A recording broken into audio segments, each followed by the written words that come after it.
Welcome, friends, to the Whispering Woods, a magical place where the air itself hums with tiny, shimmering sparkles, and every single leaf glows with the soft, gentle magic.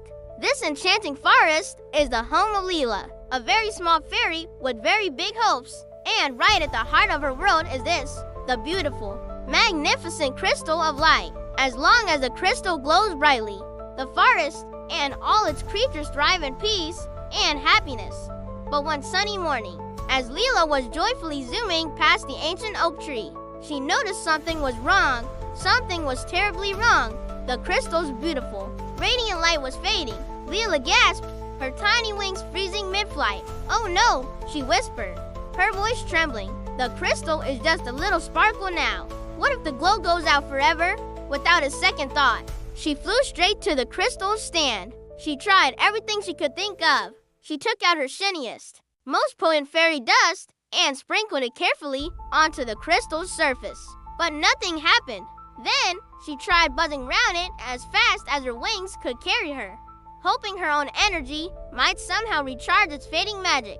Still, nothing. All around her, the vibrant forest greens looked tired and dull, and even the magical fairy dust in the air felt heavy and sad. Lila knew, deep in her heart, that she couldn't fix this enormous problem all by herself.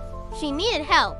With a new sense of determination, she flew off as fast as she could, heading toward the nutty nook where Scooter the squirrel lived. "Scooter, stop gathering nuts. We have a crisis," Lila cried out, landing on a branch beside him. "The crystal is dimming. We need your super fast digging skills." Scooter, who was known for being able to dig a tunnel faster than anyone in the woods, twitched his nose in confusion. "A crisis? But Lila, my winter stash needs organizing. I'm almost behind schedule." "But Scooter," Lila pleaded, her eyes wide with worry, "if the crystal goes dark, where will we keep our nuts safe? The glow protects us from shadows and dangers." Scooter paused, a half-eaten acorn in his paws. He looked towards the center of the woods and saw the dim light. He realized she was right. "Okay, Lila," he said, suddenly serious. "You've got my attention. What's the plan?" Lila's face lit up. "The ancient book of fairy lore says that when the light fades, we must gather for special elements: the fastest run, the deepest rest, the highest view, and the brightest sparkle. We need your fastest run to find the legendary moonbloom flower, hidden deep in the Shadowlands." With a determined nod, Scooter dropped his acorn and zipped off in a blur of brown fur, ready for the challenge.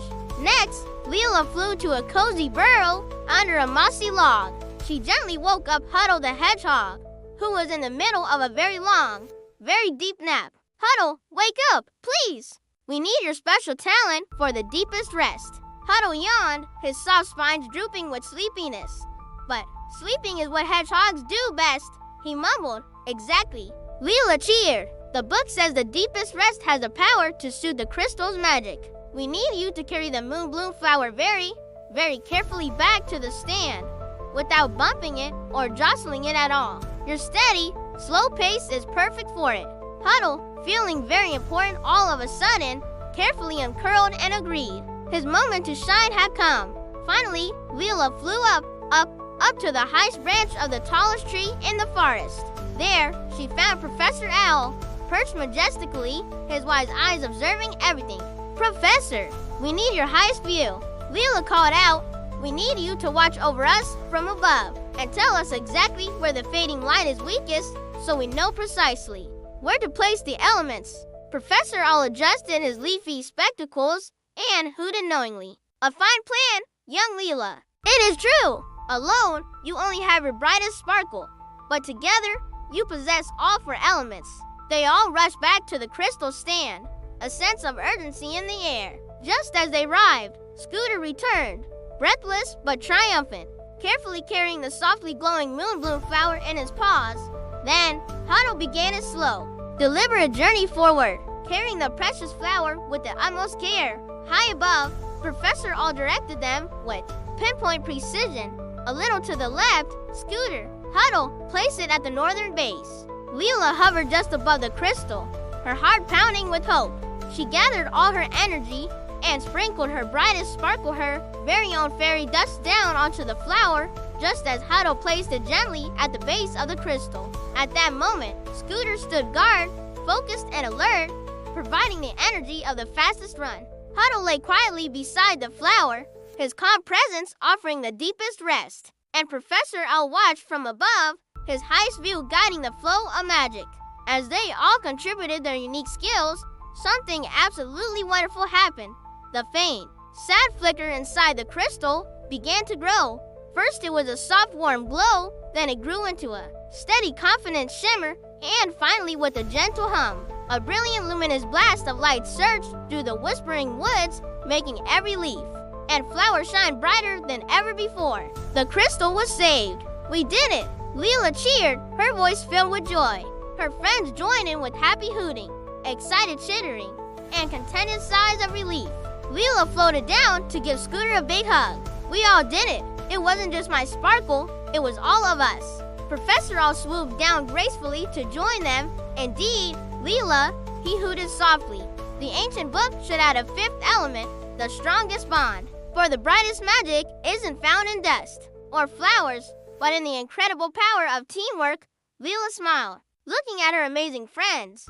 The Whispering Woods had never looked brighter or felt safer. And on that day, they all learned a valuable lesson, that even the smallest fairy can face the biggest darkness, as long as she remembers that the real magic, the most powerful magic of all, always shines brightest when it's shared. Thank you so much for joining us on this adventure in the Whispering Woods. If you loved our story, don't forget to like, subscribe, and hit that notification bell so you don't miss our next magical tale. See you next time.